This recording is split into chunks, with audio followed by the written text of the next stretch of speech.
I will show you the science of actually how the cells work, and you will have more knowledge than most doctors in the world today because they still believe in the genes.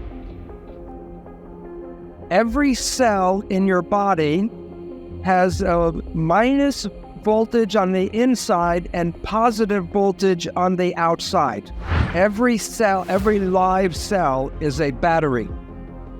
Every cell has about 1.4 volts, not too much. 50 trillion cells in the body times 1.4 volts is 700 trillion volts of electricity in your body right now. And with training and meditation, you can focus this energy called chi, and you can use that energy for healing.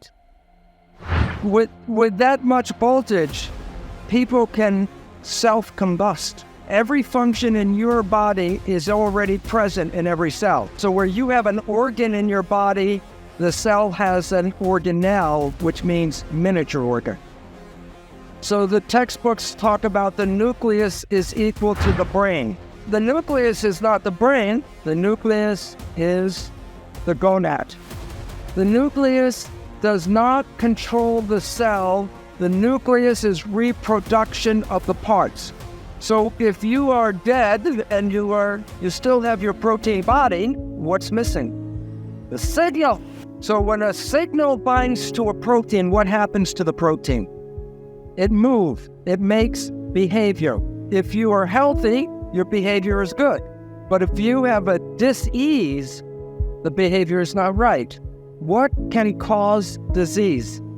There's only two things. Either the protein is bad or the signal is bad. People with bad proteins got them from birth defects. Because if you were born with defective genes and the genes make the protein, then the protein is defective.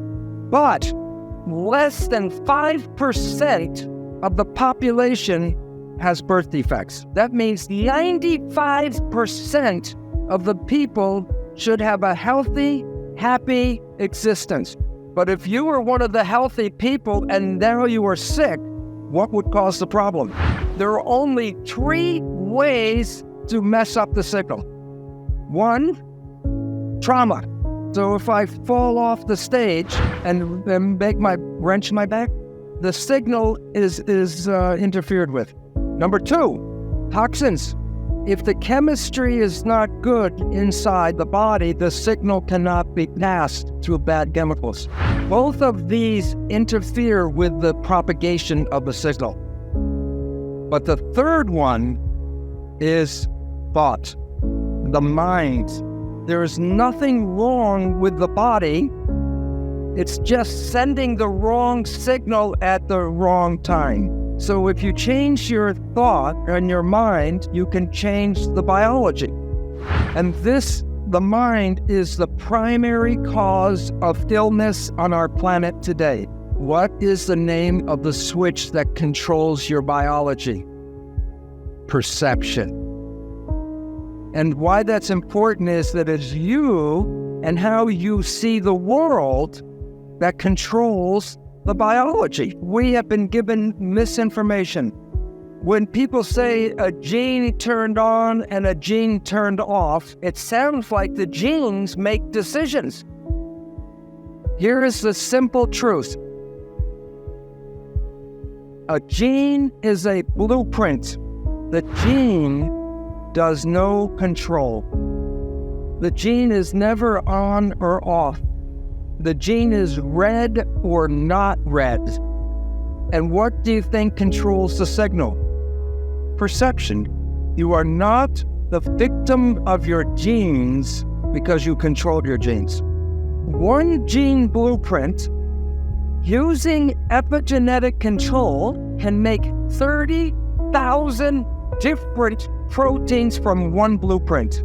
So you can come with good genes and then through epigenetic control create cancer, diabetes, and it has nothing to do with the genes, but epigenetic control. It returns responsibility for your health to you, and you are not the victim of your genes. Yet every day the media still tells you that genes control this and genes control that. And then people get nervous about what genes are in their family.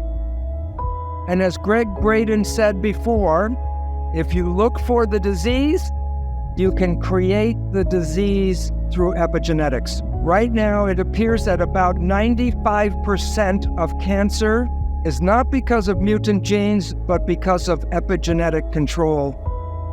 And it can be passed from parent to child like genes, but the difference is you can change your epigenetics at any time. If you change your perception, you change the reading of your genes. If someone tells you you're going to have a disease and you believe that, then you can create the disease. So when you look at yourself, you're not a single entity, but you are a community of 50 trillion cells. But it's important to understand the word community. Every cell is intelligent, but when they're in a community, they give up their personal intelligence and respond to the central voice. In that community, that a cell must follow what the central voice is. And if the central voice says to die, the cells will die. The central voice is the mind. There are signals from the environment, the internal and external environment.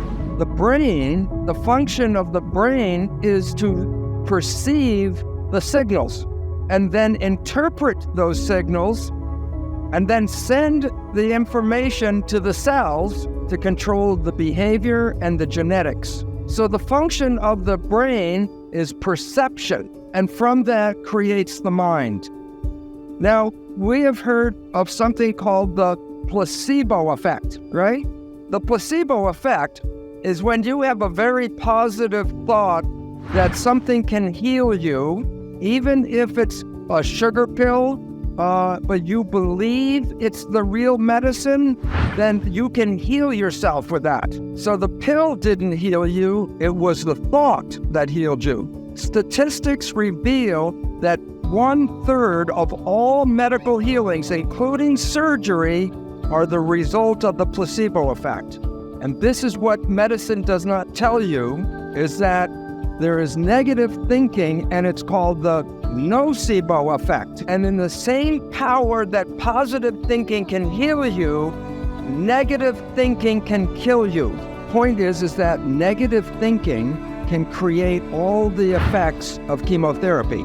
Now think about this. If a doctor tells you you have a disease, or the doctor tells you you're going to die, and you believe the doctor because he's a professional, the belief will give you a disease and can cause you to die.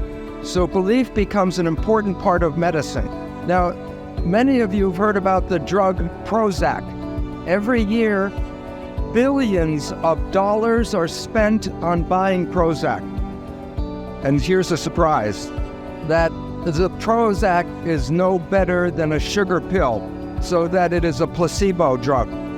And yet the people who take it believe in the drug so much, it makes them better. So if you believe that something is good for you, it will be good. And if you believe that it's harmful for you, it will be bad.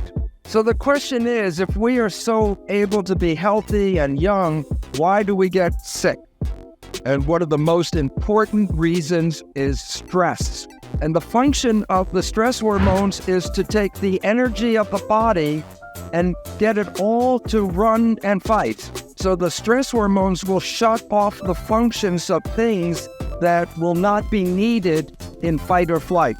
One of the most important uses of energy in the body is the immune system. Stress hormones shut off the immune system. And the significance is every one of you right now is infected with almost all of the disease germs that humans have. Right now, if I take a blood sample, I will show you all have viruses and bacteria and parasites. And you might say, well, if I'm infected, then why am I not sick? Because if your immune system is working properly, it will suppress these parasites and germs.